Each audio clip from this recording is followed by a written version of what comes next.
Assalamualaikum warahmatullahi wabarakatuh. Perkenalkan, nama saya Dr. Nur Asyah dari Munte, SST, MT.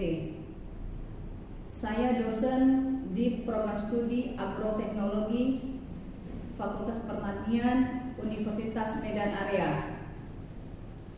Saya merupakan salah satu dosen bidang keahlian bioteknologi dan pemulihan tanaman.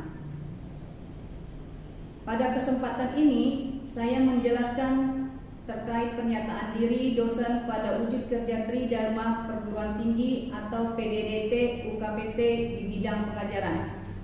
Mata kuliah yang saya ampu pada saat ini adalah mata kuliah Biokimia Pertanian dengan kode AET 21003. Perkuliahan Biokimia Pertanian ini dilaksanakan pada semester 2 dengan 16 kali pertemuan, di mana 14 kali pertemuan perkuliahan dan 2 kali evaluasi, yaitu ujian tengah semester dan ujian akhir semester. Ujian tengah semester dilaksanakan pada pertemuan ke-8 dan ujian akhir semester dilaksanakan pada pertemuan ke-16. Pada mata kuliah Biokimia Pertanian, mahasiswa akan mendapatkan pembelajaran konsep-konsep dasar tentang 1. Pengertian biokimia, 2. Keberadaan dan jenis gizi pada tumbuhan dan simplisia, 3. Keberadaan dan jenis vitamin pada tumbuhan, 4. Metabolisme sekunder dan screening fitokimia, 5. Senyawa hidrokarbon dan senyawa gugus fungsi, dan ke-6. Asam nukleat.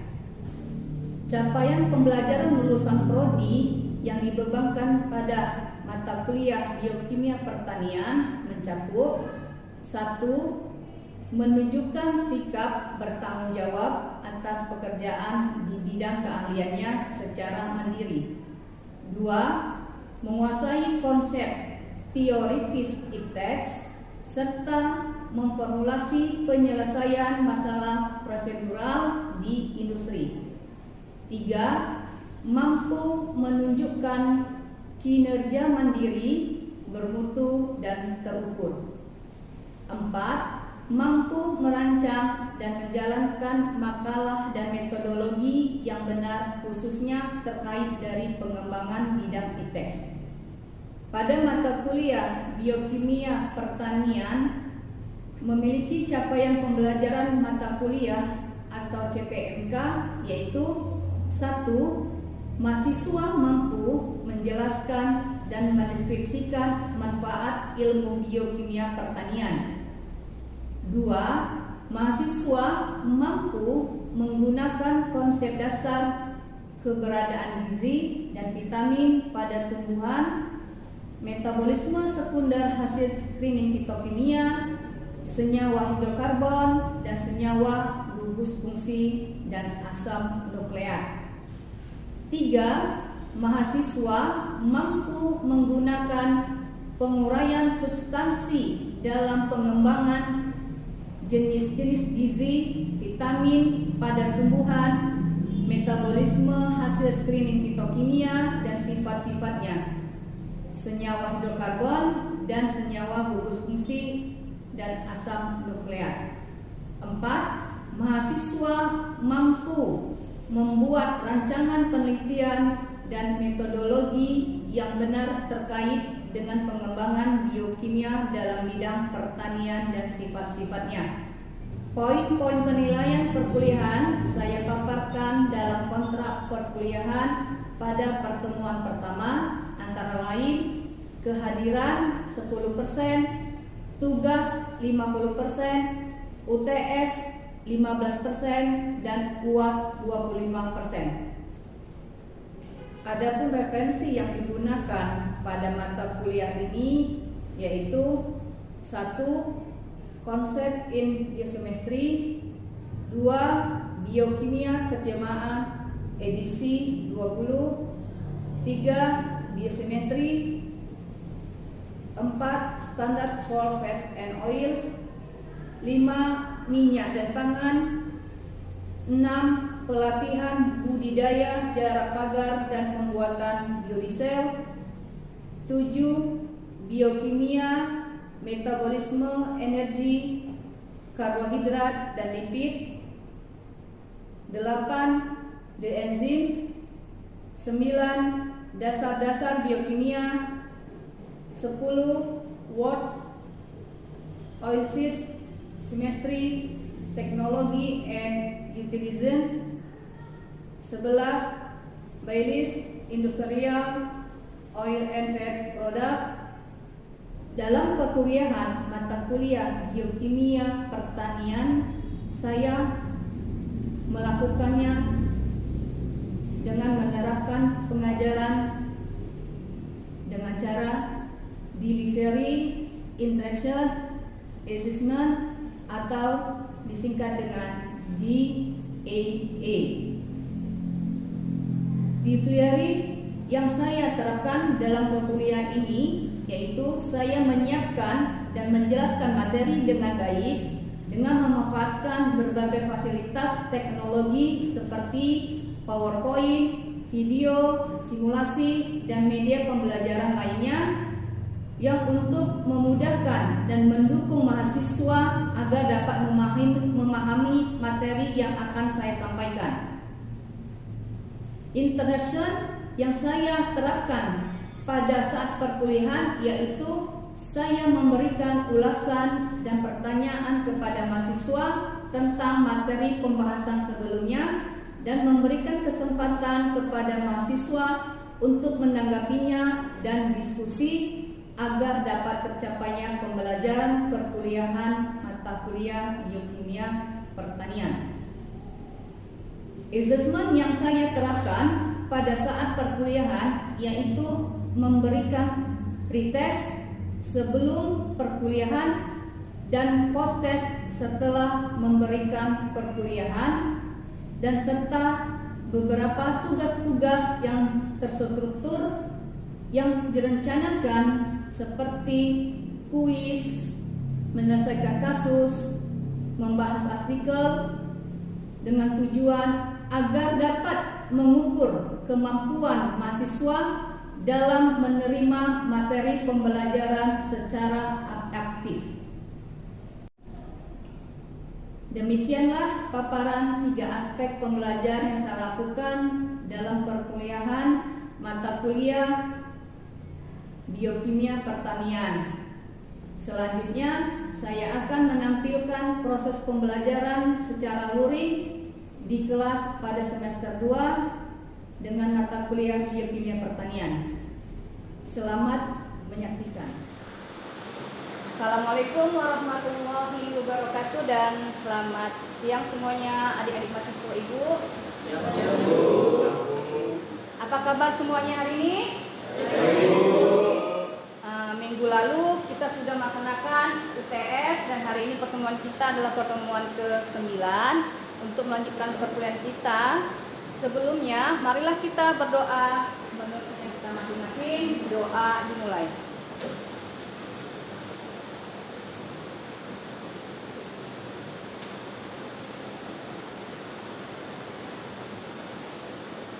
Doa selesai. Oke, bagaimana kemarin hasil ujiannya?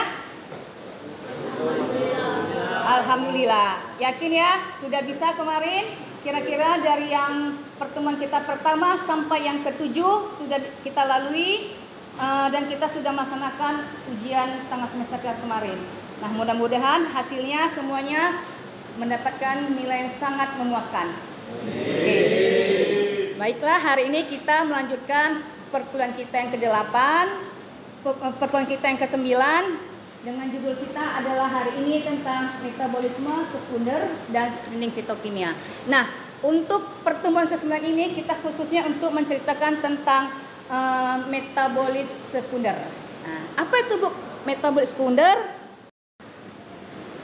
Sebelum kita memulai tentang metabolit sekunder ini, apa itukah metabolit sekunder? Nah, hari ini sama-sama kita dapat lihat di atas, di papan, bahwa tujuan mencapai pembelajaran kita hari ini adalah agar mahasiswa-mahasiswa ibu ini memahami apa sih itu metabolit sekunder. Nah, di dalam metabolit sekunder sendiri itu nantinya ada tentang metabolit primer. Jadi nanti adik-adik diharapkan paham apa sih metabolit sekunder, apa itu metabolit primer, dan perbedaannya. Dan yang kedua, pencapaian pembelajaran kita hari ini diharapkan adik-adik semua, mahasiswa ibu semua hari ini dapat memahami, mengetahui apa-apa saja senyawa yang terkandung, yang tergolong di dalam metabolit sekunder. Nah, sudah dapat dilihat di mana katanya sama-sama kita lihat. Di mana katanya adalah metabolit sekunder primer itu apa? Nah, metabolit sekunder primer itu dia merupakan metabolisme antara. Sementara untuk metabolisme itu adalah sekunder adalah merupakan jalur dari metabolisme dari si primer. Apa tuh Bu yang primer?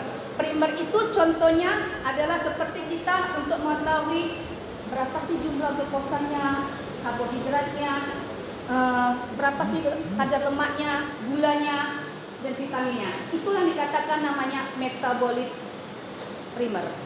Sedangkan metabolit sekunder itu adalah yang merupakan senyawa apa yang terkandung di dalam bagian tumbuhan. Nah, metabolit sekunder namun pada saat fungsi metabolit sekunder dalam tumbuhan yang dapat kita baca bersama-sama. Nah, artinya apa? Artinya metabolit sekunder itu pada si tumbuhan adalah untuk memberi perlindungan diri dia sendiri. Kenapa Bu? Karena tumbuhan juga harus bisa memberi perlindungannya pada tubuhnya dia sendiri. Sama seperti kita manusia, yaitu dapat melindungi dari gangguan luar. Jadi metabolit sekunder tadi apa aja Bu senyawanya? Senyawanya ada 6, yaitu ada alkaloid, flavonoid, steroid, tanin, terpenoid. Kemudian keenam senyawa ini berfungsi melindungi dirinya. Ini senyawa metabolit sekunder ini terletaknya ada pada seluruh bagian tumbuhan. Seperti yang kita lihat di atas, bahwa di depan tergambar ada satu pohon, dia dari akar sampai ke buahnya. Nampak kita lihat semuanya ada mengandung metabolit sekunder. Nah, metabolit sekunder itu tadi sendirinya berfungsi untuk dia melindungi diri pada serangan luar, baik dari serangga, gangguannya, hamanya. Nah, makanya metabolit sekunder yang ada di dalam tubuh tumbuhan tersebut dia memiliki fungsi masing-masing.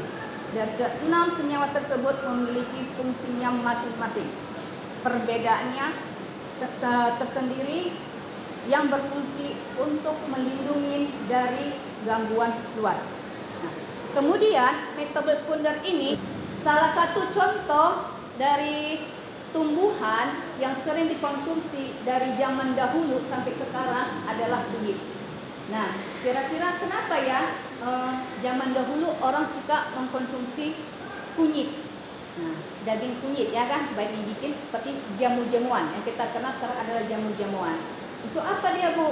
Nah, kira-kira mahasiswa ibu ini pernah nggak terpikirkan untuk apa sih yang kita konsumsi jamu-jamuan berupa kunyit ini?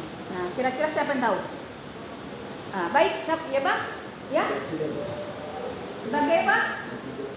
Iya, salah satunya sebagai antioksidannya. Itu katanya hubungan antara metabolit sekunder dengan metabolit primer. Nah, dapat kita lihat. Boleh dibantu dibaca?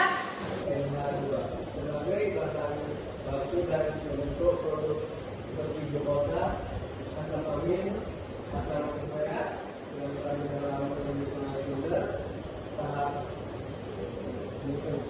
genetik, dan berikutnya membentuk yang terdiri dari spesies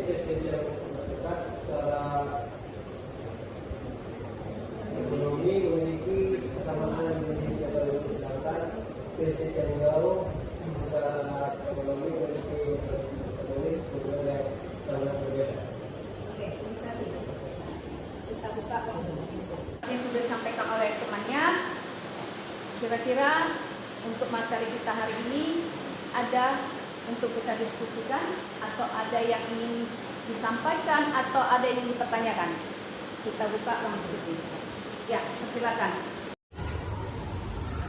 Saya ingin bertanya bagaimana kita mengetahui senyawa metabolisme sugar yang terdapat pada tubuh. Baik, terima kasih.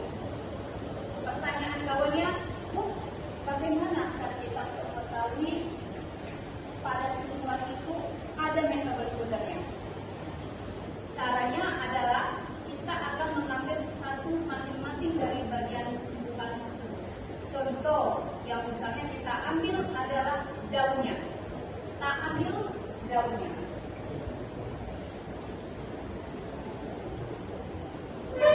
Ya, nah daunnya ini kita ambil, kemudian kita bersihkan, kemudian dia dikeringkan, kemudian kita buat dia menjadi tepung halus atau disebut dengan bahasanya simplisia.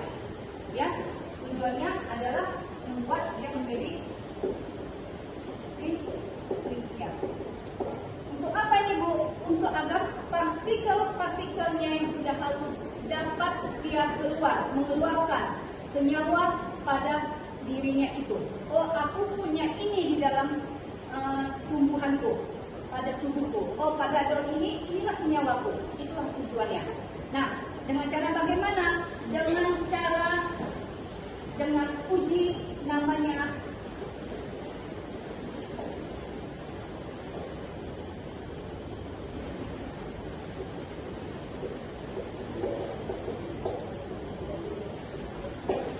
kualifikasinya apa namanya? Yaitu dengan namanya kualitatif.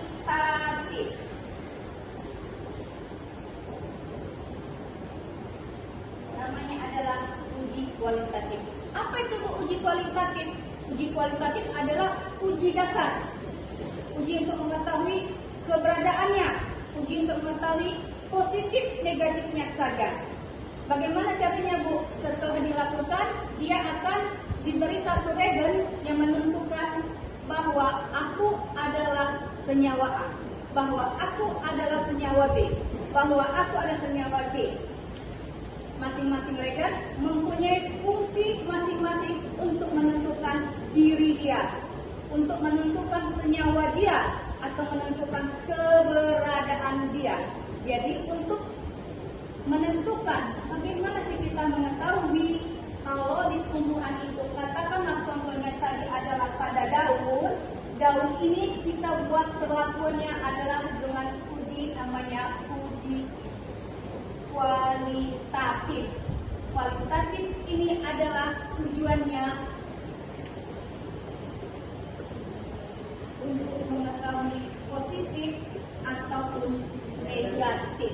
Artinya apa? Keberadaannya. Nah, sekali lagi, uji kualitatif ini menggunakan regen. Setelah kita mendapatkan filtratnya, ya, setelah kita melakukannya, kita buat dia dengan penambahan lautan untuk mengikat senyawanya yang ada pada si daun tadi. Untuk mengetahui senyawa metabolisme sekunder tadi, maka akan ditentukan lagi dengan menentukan positif negatifnya dengan penambahan regen. Regen dia apa? Apa tuh regen maksudnya? Ada penambah lagi satu senyawa kimia yang untuk menentukan, mengeluarkan kalau itu positif atau negatifnya. Yang tujuannya akhirnya menentukan keberadaannya. Jadi, tadi pertanyaan kawannya adalah kita lakukan dengan uji kualitatif. Begitu, sudah? Oke, terima kasih. Kemudian kira-kira ada lagi pertanyaan untuk diskusi kita? Ya, baik. Silakan.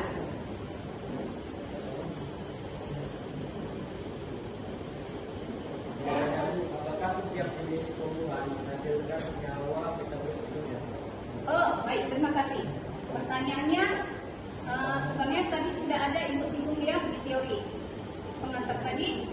Kalau semua tumbuhan pasti ada namanya senyawa metabolisme sugar.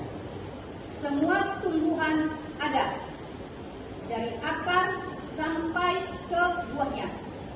Namun jumlah keberadaan senyawa tersebut tidaklah sama dari satu bagian tubuh si tumbuhan tersebut dengan satu bagian yang lain. Artinya apa?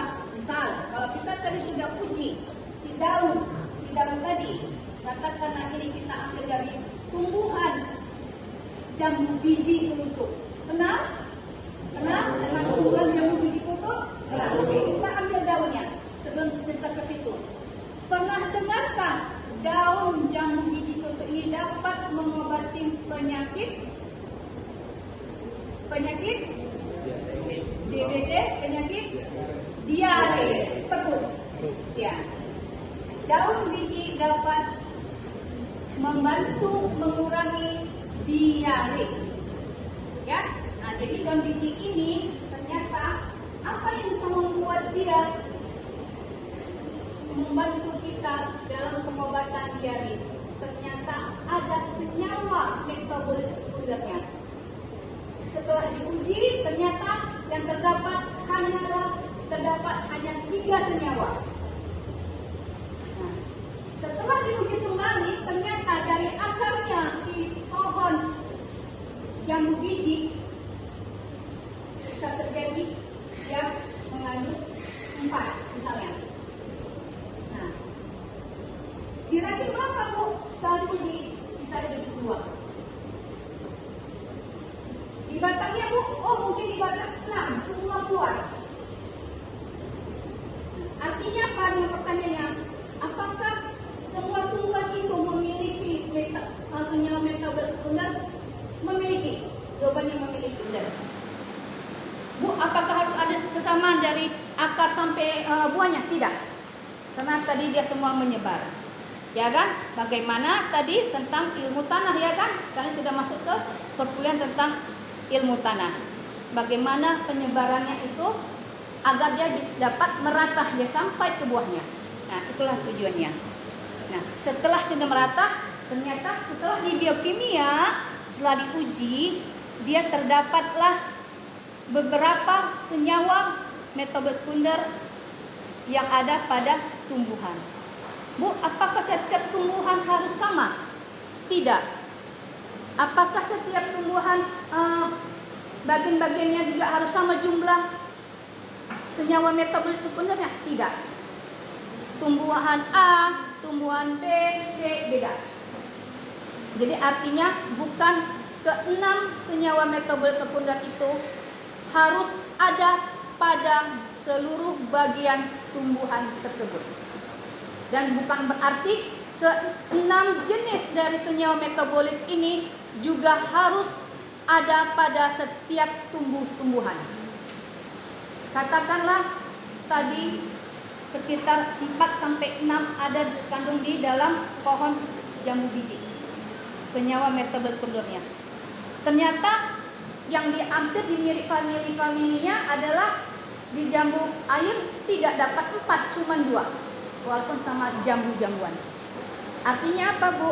Artinya memang semua metabolit sekunder senyawanya ada pada seluruh tumbuh-tumbuhan.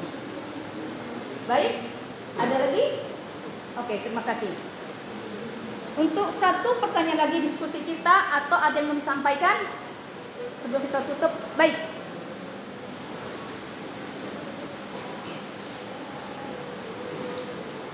Silakan, Aldo.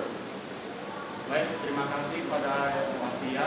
Saya ingin bertanya, bagaimana cara kita untuk mengetahui kandungan atau jumlah persen metabolit sekunder yang terdapat pada tumbuhan? Oh, bagus. Baik, terima kasih, Aldo. Pertanyaan kawannya, Bu, bagaimana ya cara kita biar tahu jumlahnya, jumlah itu, jumlah kandungan, banyaknya. Misalnya tadi seperti yang Ibu bilang di daun itu tadi misalnya ada 3 senyawa, 3 senyawa ini. Nah, 3 senyawa ini ada jumlah persennya setiap senyawa tersebut. Bagaimana? Maka tadi setelah ada namanya uji kualitatif, maka ada namanya uji kuantitatif. Dilakukan dengan uji kuantitatif.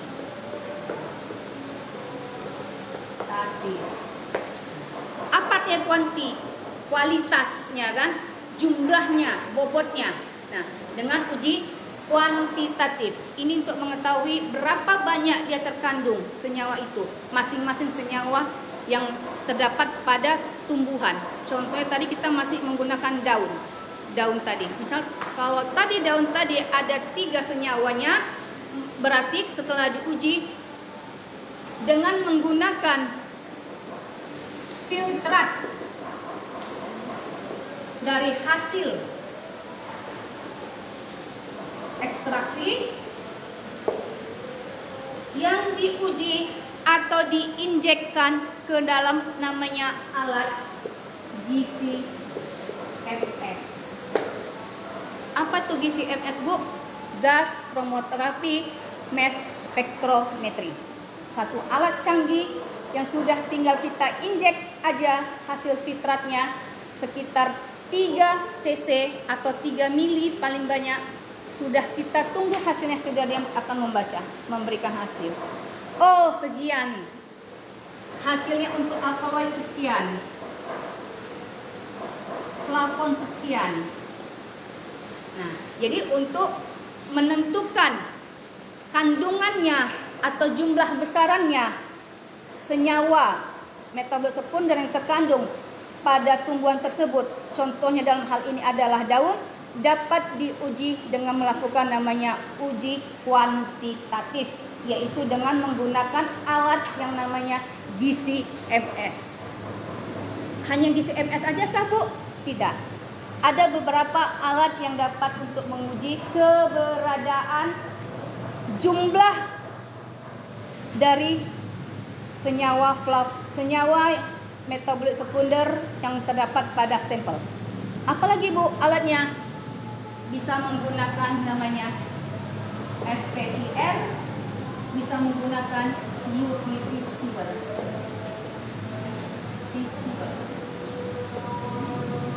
Ada beberapa alat. Jadi, namun dari beberapa alat ini yang termudah untuk membaca hasil injekan kita adalah alatnya yang bernama GC-MS.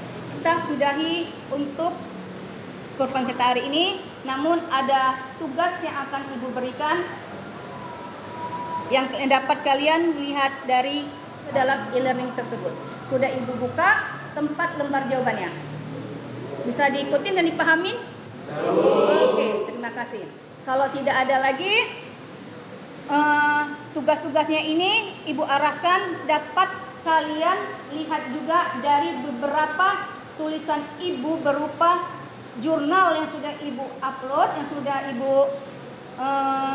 berikan juga di dalam e-learning tersebut. Dapat kalian kupas dan kalian ambil beberapa kesimpulan, ya, dari tulisan yang sudah Ibu, beberapa jurnal Ibu sudah Ibu share di e-learning. Dapat kalian bikin satu ringkasan, kemudian dari satu ringkas itu dapat nanti menjawab pertanyaan yang sudah Ibu berikan di dalam e-learning kalian. Paham? Oke, kalau begitu, kalau Ibu tutup. Atau ada pertanyaan lagi? Oke, cukup. Bagus. Oke, kalau begitu Ibu tutup. Terima kasih atas pertemuan hari ini dan partisipasinya. Tetap jaga kesehatan, tetap semangat. Billahi taufiq wal hidayah. Wassalamualaikum warahmatullahi wabarakatuh. Dan sampai ketemu insyaallah di minggu depan. Waalaikumsalam.